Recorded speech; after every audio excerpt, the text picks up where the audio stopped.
எல்லாருக்கும் வணக்கம். நான் உங்க ஜெய். நம்ம இன்னைக்கு இந்த வீடியோல என்ன பார்க்க போறோம் அப்படின்னு பார்த்தீங்கன்னா, spiritual gifts that sigma people receive naturally. Spiritual gift அப்படின்னு சொல்லப்படுற விஷயம் என்ன அப்படின்ற மாரி பார்த்தீங்கன்னா தெய்வீக தன்மை வாய்ந்த பரிசு பொருட்கள் அப்படின்ற மாரி சொல்லலாம். கடவுள நம்புறவங்களுக்கு கடவுள்கிட்ட இருந்து கிடைக்கிற பரிசு பொருட்கள்னு சொல்லலாம். இல்லப்பா எங்களுக்கு கடவுள் மேல நம்பிக்கை இல்ல அப்படின்ற மாரி பார்த்தீங்கன்னா, இயற்கை கிட்ட இருந்து கிடைக்கிற பரிசு பொருட்கள்னு சொல்லலாம். ஏன்னா இயற்கை அப்படின்னு சொல்லப்படுற விஷயத்த எல்லாருமே நம்புவாங்க ஆக்சுவலா. இயற்கையா நீங்க இத செஞ்சிருக்கீங்க, உங்களுக்கு இது நடந்திருக்கு. இயற்கையா நீங்க இந்த மாதிரியான பெர்சனா இருக்கீங்க, உங்களுக்கு இந்த மாதிரியான விஷயங்கள்லாம் நடக்குதுன்னு சொல்லப்படுற அந்த இயற்கை கிட்ட இருந்து கிடைக்கிற பரிசு பொருட்களா இருக்கலாம். இந்த மாதிரியான பரிசு பொருட்கள். இந்த ஸ்பிரிச்சுவல் கிஃப்ட்ஸ் சிக்மா பீப்பிள்னு சொல்லப்படுற சிக்மா மேல்ஸா இருக்கலாம், சிக்மா ஃபீமேல்ஸா இருக்கலாம். நேச்சுரலாவே ஈஸியா எப்படி அவங்களால ரிசீவ் பண்ணிக்க முடியுது. லைஃபா இருக்கலாம், வேர்ல்டா இருக்கலாம், யூனிவர்ஸா இருக்கலாம். இந்த வேர்ல்ட், யூனிவர்ஸ் அப்படின்னு சொல்லப்படுற இந்த விஷயம் எப்படி ஒர்க் ஆகுது? எப்படி சில பேர வேற லெவல்ல சக்சஸ்க்கு கொண்டு போயிடுது. சில பேர கொஞ்சம் அன்சக்சஸ்ஃபுல்லா பெர்சனா வச்சிருக்கு. சில பேர் எந்த ஒரு விஷயமே பண்ணாம இப்படி போயிடுறாங்க. சில பேர் எவ்வளவு கஷ்டப்பட்டாலும் கீழ வந்துடுறாங்கன்னு சொல்லிட்டு சில புரியாத விஷயங்கள்லாம் இருக்கும். ஆனா, இந்த வேர்ல்டையும், யூனிவர்ஸையும் உங்களால ஓரளவு கரெக்ட்டா புரிஞ்சுக்க முடியுது. ஓகே இது இப்படிதான் ஒர்க் ஆகுது அப்படின்னு சொல்லப்படுற அந்த நாலேட்ஜ் உங்களுக்கு இருந்தது அப்படின்ற மாரி பார்த்தீங்கன்னா, நீங்க எக்ஸாம்ல ஈஸியா பாஸ் பண்ணிடலாம். ஏன் நல்ல மார்க்கே வாங்கலாம். அந்த எக்ஸாம்னு சொல்லப்படுறது லைஃப் எக்ஸாம்ஸ். நம்ம எப்படி சின்ன வயசுல நல்லா படிச்சு ஒரு ஒரு கட்டமா மேல டிகிரி வரைக்கும் வரோமோ, ஒரு ஒரு எக்ஸாம கிளியர் பண்ணும்போது, லைஃப் எக்ஸாம்ஸயுமே நீங்க கிளியர் பண்ண நீங்க ஒரு மனிதரா பெரிய ஆள் ஆயிட்டே போவீங்க. உங்களுடைய எண்ணம் பெருசாயிட்டே போகும். அப்போ அந்த லைஃப் எக்ஸாம்ஸ் கிளியர் பண்ற பீப்பிள் நெறைய பேர் வந்துட்டு இருப்பாங்க. கொஸ்டின் பேப்பர் ஒண்ணு தான். ஆனா மார்க்ஸ் டிஃபரெண்ட்டா இருக்கும். எல்லாருக்குமே நம்மளுக்கு கடவுள் குடுத்த லைஃப் ஒரே லைஃப் தான். ஆனா சில பேர் சென்டம் மார்க் வாங்குவாங்க. சில பேர் 90 மார்க், சில பேரு 50, 60 மார்க், சில பேர் ஜஸ்ட் பாஸ் கூட ஆவாங்க.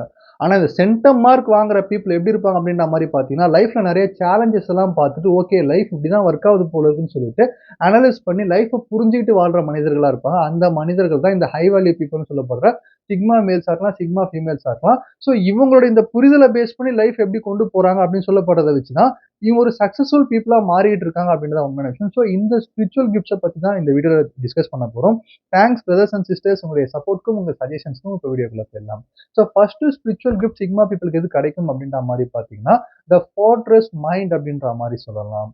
மைண்ட் அப்படின்னு சொல்லப்படுற விஷயம் தான் இந்த பீப்பிள பொறுத்தவரைக்கும் எல்லாமே.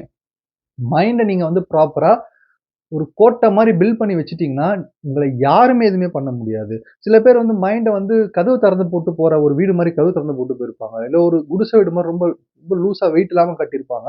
சில பேர் மைண்ட பத்தின கவலையே இருக்காது. யார் என்ன சொன்னாலுமே உடனே கோவப்படுறது, உடனே ரியாக்ட் பண்றது, உடனே பொறாமைப்படுறது, உடனே அவங்களுக்கு எல்லாமே கிடைச்சிரும்னு சொல்லிட்டு பொறுமை காக்குற தன்மை இல்லாம இருக்குன்னு சொல்லப்படுற எல்லாமே மைண்ட் உள்ள தான் இருக்கு. அப்ப அதே மைண்ட நீங்க பொறுமையா, யார் என்ன சொன்னாலுமே நீங்க கவலைப்படாம, எந்த ஒரு விஷயமே உங்கள தடுக்காம, நீங்க ரூட்ல போயிட்டே இருந்தீங்கன்னா, உங்க மைண்ட் எத ஆசைப்படுதோ அத அச்சீவ் பண்ண முடியும்.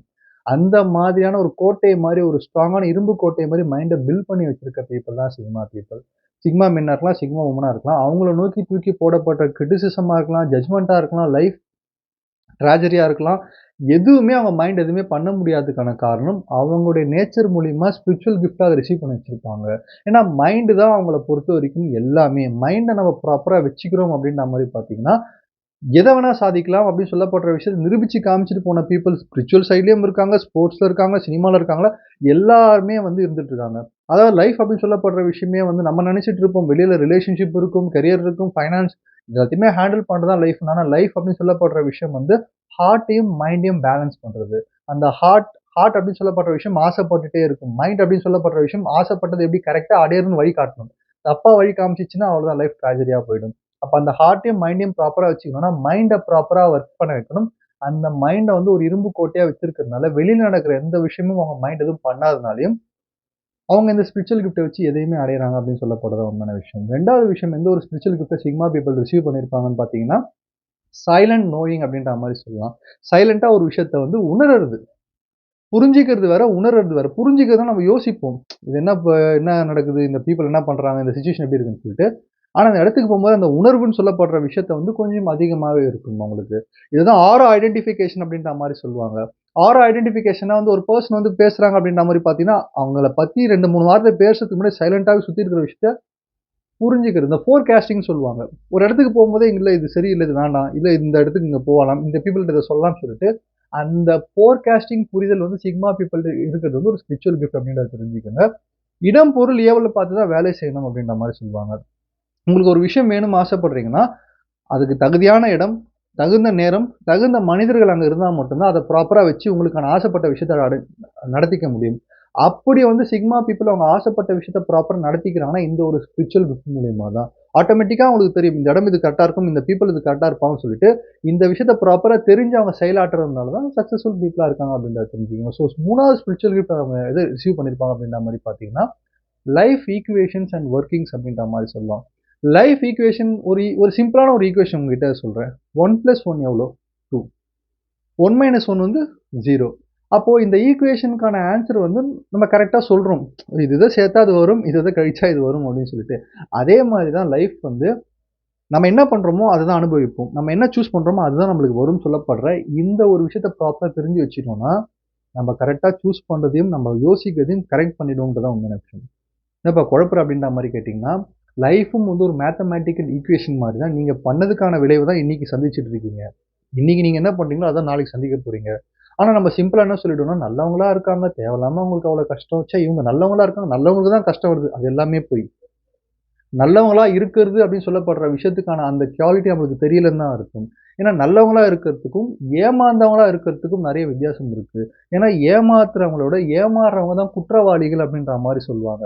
அதுக்கான காரணம் நாம நம்மள காப்பாத்திக்கணும்னா நம்ம எவ்வளோ உஷாரா இருக்கணும்னு சொல்லிட்டு நம்மளுக்கு தான் தெரியணும். அது தெரியாம நம்ம நல்லவங்களா இருக்கோம், கஷ்டம் வரும், நல்லவங்களா இருக்கும், கஷ்டம் வரும் அப்படின்ற மாரி பார்த்தீங்கன்னா, நம்ம என்ன தப்பு பண்ணோம்னு சொல்லப்படுற விஷயத்த நம்ம கவனிக்கவே மாட்டோம். அதுதான் இங்க நெறைய பேர் செஞ்சுட்டு இருக்காங்க. ஆனா ப்ராப்பரா கொஞ்சம் நிதானமா யோசிச்சோம் அப்படின்ற மாரி பார்த்தீங்கன்னா, ஓகே நம்ம இங்க இந்த தப்பு பண்ணதுனால இந்த விஷயம், இந்த விளைவு நடந்திருக்கு. அதனால தான் நம்ம இன்னைக்கு இந்த நிலைமையில உட்கார்ந்துருக்கோம். அப்ப இந்த தப்ப மாத்திக்கிட்டோம்னா, நிச்சயமா அடுத்தடுத்து வர நாட்கள்ல இன்னும் கொஞ்சம் நல்லா லைஃப்ப கொண்டு போயிடலாம்னு சொல்லப்படுற இந்த புரிதல் நம்மளுக்கு வந்துரும். அத விட்டுட்டு நம்ம நல்லவங்களா இருக்கோம் ப்ராப்ளம் வருது, நல்லவங்களா இருக்கோம் ப்ராப்ளம் வருதுன்னு புலம்புறதுனால நம்மளுக்கு எதுவுமே வராதுன்னு சொல்றது தான் உண்மையான விஷயம். இந்த ஈக்குவேஷன சிக்மா பீப்பிள் அழகா புரிஞ்சு வச்சிருப்பாங்க. இதுதான் புத்தரும் என்ன சொல்லியிருப்பார் அப்படின்ற மாரி பார்த்தீங்கன்னா, நான் ஒரு விஷயத்த சொன்னாலும் அத நீங்க நம்பாதீங்க. நீங்க உங்களுக்குள்ள ஒரு கொஸ்டின் கேளுங்க. நீங்க உங்க லைஃப்ப யோசிச்சு பாருங்க. இந்த ப்ராப்ளம் எனக்கு வருதுன்னு திங்க் பண்ணுங்க. அப்போ உங்களுக்குள்ள இருந்து பதில் கிடைக்கும். அத மட்டும் நம்புங்க அப்டின்ற மாரி சொல்றாரு. இந்த புரிதல், இந்த லைஃப் ஈக்குவேஷன் வந்து சிக்மா பீப்பிளுக்கு ஈஸியா புரியறதுனால, அவங்களும் தப்பு பண்ணியிருப்பாங்க. தப்பு பண்ணாம மனிதர்கள் யாருமே இல்ல. எல்லாருமே தப்பு பண்ணவங்க தான். ஆனா அந்த தப்ப சீக்கிரமா நார்மல் பீப்பிள் கண்டுபிடிக்கிறத விட சீக்கிரமா கண்டுபிடிச்சு, அத சரி செஞ்சு அடுத்து அவங்க லைஃப்ப வேற மாரி டர்ன் பண்றதுக்கான குவாலிட்டி இருக்குமா அவங்களுக்கு. அதுதான் அந்த லைஃப் ஈக்குவேஷன புரிஞ்சு வச்சிருப்பாங்க. இது ஒரு ஸ்பிரிச்சுவல் கிஃப்ட் அப்டின்றத தெரிஞ்சுக்கங்க. ஸோ 4வது ஸ்பிரிச்சுவல் கிஃப்ட் என்ன அப்படின்ற மாரி பார்த்தீங்கன்னா வந்து, ஸ்பிரிச்சுவல் அண்டர்ஸ்டாண்டிங் அண்ட் ரிசல்ட்ஸ் அப்படின்ற மாரி சொல்லலாம். ஸ்பிரிச்சுவல் அண்டர்ஸ்டாண்டிங் சொல்லப்படுற விஷயம், நமக்கு மேல ஒரு விஷயம் இருக்கு. இயற்கை, யூனிவர்ஸ், கடவுள் எதுவா இருந்தாலும், கடவுள் இருக்குன்னு சொல்றாங்க பாரு, அவங்க ஒரு குரூப் இருப்பாங்க. கடவுள் இல்லன்னு சொல்றாங்க பாரு, அவங்க ஒரு குரூப் இருப்பாங்க. ஆனா, நமக்குள்ள தான் கடவுள் இருக்குன்னு சொல்றாங்க பாருங்க, அந்த குரூப்ப தான் நம்ம நம்பணும் அப்படின்ற மாரி விஷயம். ஏன்னா, கடவுள் அப்படின்னு சொல்லப்படுற விஷயம் இருக்காரா, இல்லையா அப்படின்றத தாண்டி, நமக்குள்ள இறை உணர்வு அப்படின்னு சொல்லப்படுற விஷயம், நமக்குள்ள ஒரு நல்ல மனிதம் அப்படின்னு சொல்லப்படுற விஷயம் தான் உண்மையான கடவுள் தன்மை, தெய்வீக தன்மை அப்படின்ற மாரி நான் சொல்வேன். ஆசை, கோபம், களவு கொள்பவன் பேசத் தெரிந்த மிருகம், அன்பு, நன்றி, கருணை கொண்டவன் மனித வடிவில் தெய்வம்னு சொல்லிட்டு ஒரு பழைய சிவாஜி சார் பாட்டு இருக்கு. அப்ப அன்பு, நன்றி, கருணை கொண்டவன் மனித வடிவில் தெய்வம்னா, அவ்வளோதான் முடிஞ்சுச்சு கதை. அங்கேயே க்ளோஸ். உங்க மனசுக்குள்ள ஒரு பியூரான லவ் இருக்கு, பியூரான கருணை இருக்கு, பியூரான நன்றியோட உணர்வோட நீங்க இருக்கீங்கன்னா, நீங்க தான் கண்ணுக்கு தெரிஞ்ச தெய்வமா செயல்படுவீங்க. அதே மாரி ஆசை, கோவம், களவுலாம் இருக்குன்னா, அவங்க வந்து தெய்வீக தன்மை இழந்த மனிதர்களா இருப்பாங்க. அப்போ தெய்வம் அப்படின்னு சொல்லப்படுற உணர்வு வந்து அமைதி, அன்பு, கடவுள் ஐ மீன் நல்ல நன்றியோட, கருணையோட இருக்கிறது அப்படின்றது தான் உண்மையான விஷயம். அத நம்மளுக்குள்ள கொண்டு வந்துட்டோம்னா, தெய்வம் நம்மளுக்குள்ள வந்துரும்னு சொல்லப்பட்டது தான் உண்மையான விஷயம். இந்த அண்டர்ஸ்டாண்டிங் வந்து சிக்மா பீப்பிளுக்கு இருக்கும். இந்த அண்டர்ஸ்டாண்டிங் இருக்கிறதுனால, கடவுள வெளிய தேடுறதோ, இல்ல வெளியில இருக்கிற விஷயங்கள வந்து ரிலிஜன் பேசிஸ்ல இப்படி இருக்கணும், அப்படி இருக்கணும்னு சொல்லப்படுற அந்த குவாலிட்டிய விட்டுட்டு, உண்மையான லவ் தான் கடவுள்னு சொல்லப்படுற விஷயத்த வந்து உணர்ந்து அந்த லவ்வான பெர்சன அவங்கள அவங்களே மாத்திக்க ட்ரை பண்ணிட்டே இருக்கிறதுனால, இதுவும் ஒரு பெரிய ஸ்பெஷல் கிஃப்ட்டா அவங்ககிட்ட இருந்துட்டே இருக்கும் அப்படின்றத தெரிஞ்சுக்கங்க. ஸோ ஃபைனலான விஷயம் என்ன அப்படின்னா, ஃபைனலா கிஃப்ட் என்ன ரிசீவ் பண்ணியிருப்பாங்க சிக்மா மேலா இருக்கலாம், சிக்மா ஃபீமேலா இருக்கலாம் அப்படின்ற மாரி பார்த்தீங்கன்னா, எவ்ரிதிங் இன்சைட் நாட் அவுட்சைட். அதாவது வந்து எரியறத புடுங்குனா, கொதிக்கிறது அடங்கிடும்னு சொல்லுவாங்க. உங்களுக்கு ஏதாவது ஒரு ப்ராப்ளம், சிச்சுவேஷன் சுத்தி தப்பா நடக்குது. இல்ல தப்பா போயிட்டுருக்கு. மனிதர்கள் சரியான மனிதர் உங்க லைஃப்ல இல்ல. தப்பான சிச்சுவேஷன்ஸ் வருது அப்படின்ற மாரி பார்த்தீங்கன்னா, அது வந்து கொதிக்கிறது.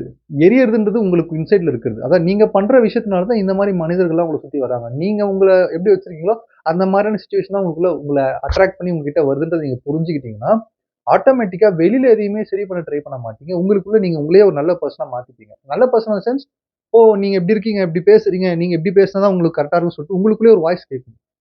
அத கேட்டு நீங்க மாத்திட்டே வரீங்கன்னா, ஆட்டோமேட்டிக்கா உங்க சரவுண்டிங் உங்கள சுத்தி இருக்க விஷயம்லாம் ஆட்டோமேட்டிக்கா மாறிடும் அப்படின்னு சொல்லப்படுற உண்மையான விஷயம். ஸோ இந்த ஒரு ரீசனால வந்து வெளியில இருக்கிற விஷயத்த சரி செஞ்சு எனர்ஜி வேஸ்ட் பண்ண வேணாம். உள்ள இருக்கிற விஷயத்த நம்ம ப்ராப்பரா வச்சுக்கிட்டோம்னா, நம்ம வந்து சக்சஸ் அடையலாம்னு சொல்லப்படுற விஷயமும் வந்து ஒரு ஸ்பிரிச்சுவல் கிஃப்ட் அப்படின்றத தெரிஞ்சுக்கங்க. சிக்மா பீப்பிள் ரிசீவ் பண்றது. ஸோ 2வது வீடியோல நான் என்ன சொல்ல வரேன் அப்படின்ற மாரி பார்த்தீங்கன்னா வந்து, நீங்க லைஃப் ஸ்டார்ட் பண்ணதுலருந்து குழந்தையா பொறந்ததுலருந்து till the end of the life மரணம் வரைக்கும் வந்து எந்த ஒரு பெரிய சேலஞ்சுமே பார்க்காத மனிதர் எப்படி இருப்பாங்க அப்படின்ற மாரி பார்த்தீங்கன்னா, எப்படி இருந்தாங்களோ அப்படியே தான் இருப்பாங்க. அவங்க அப்படியே மரணத்த தழுவிட்டு போயிடுவாங்க. ஆனா லைஃப்ல சேலஞ்சஸ பார்த்து நெறைய மிஸ்டேக் பண்ணி சேலஞ்சஸ பார்த்து அதுலருந்து வெளிய வர மனிதர் மட்டும் தான் ஒரு பெரிய நிலைய அடைய முடியும். மரணத்த தாண்டும்போது, என் மரணத்தையே கூட அவனால ஜெயிக்க முடியும்னு சொல்லப்படுற மாரியான விஷயத்த வந்து நெறைய பேர் ப்ரூவ் பண்ணிட்டு போயிருக்காங்க. ஸோ எவ்வளோ சேலஞ்சஸ் வருதோ, அதுக்கேத்த மாரி நீங்களும் ஸ்பிரிச்சுவலான கிஃப்ட்ட ரிசீவ் பண்ணுவீங்க. ஸோ சேலஞ்சஸ ஃபேஸ் பண்ண தயங்காதீங்க. ஃபேஸ் பண்ணிட்டீங்கன்னா, ஸ்பிரிச்சுவல் கிஃப்ட்ஸ் வரும். ஸ்பிரிச்சுவல் கிஃப்ட்ஸ வச்சு உங்க லைஃப்ப அடுத்த கட்டத்துக்கு நீங்க கொண்டு போக முடியும் அப்படின்னு சொல்லப்படுற விஷயம் தான் சிக்மா பீப்பிள் ப்ரூவ் பண்ணிட்டு இருக்காங்க. ஸோ இந்த வீடியோ முடிக்கிறேன். நன்றி, வணக்கம்.